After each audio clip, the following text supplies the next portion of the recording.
If you want to buy a new car and you have to finance it because you don't have the cash to buy it outright, then you should not be buying a new car. You can't afford it. Buying a new car is the ultimate luxury, okay? It doesn't matter if you're driving a brand new Benz or a beat up Toyota. Both of these cars are going to take you to work just fine. You're not going to get to work faster and you're not going to be more efficient in your work. Both of these things are going to take you to work. One is just going to give you a more enjoyable experience. It's kind of like flying first class. When you fly first class from New York to California, you're going to get to California just like you did with Spirit.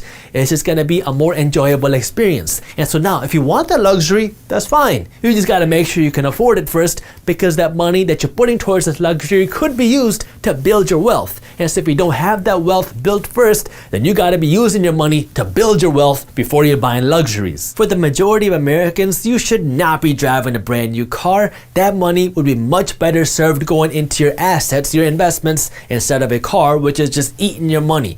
This is what's keeping the majority of Americans broke, because they think they can afford a brand new car, but you can only make the monthly payments. There's a big difference between being able to afford a car and being able to make the monthly payments. So if we're talking about buying a brand new car, not a used car, but a brand new car, we're talking about you buying a luxury. If you want to be able to afford these luxuries, you really need to be able to afford it and not be stretching yourself to be able to afford a luxury. So if you want to buy a brand new car, you got to follow the rule of 5. If you can't buy 5 of them, you can't afford 1 of them. So that means if you want to buy yourself a $50,000 brand new car, fine. Just make sure you can afford 5 of them. You better have the cash ready to afford $250,000 worth of cars before you can buy yourself a $50,000 car. If you don't have that kind of money, then you shouldn't be buying a brand new $50,000 car right now. Your money will be much better served going into assets being invested on your behalf. That way you could build this wealth.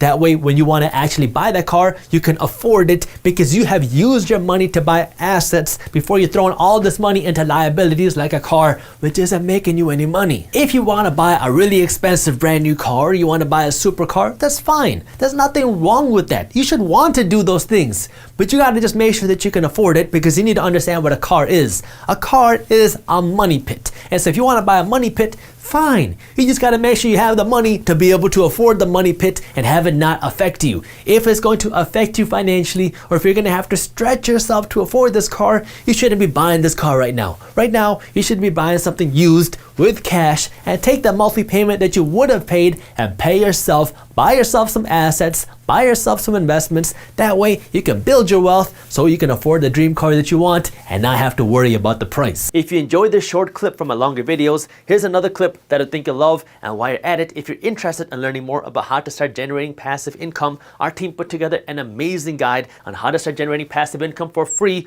All you got to do is click that button right over there. Thank you for watching, and as always, keep hustling.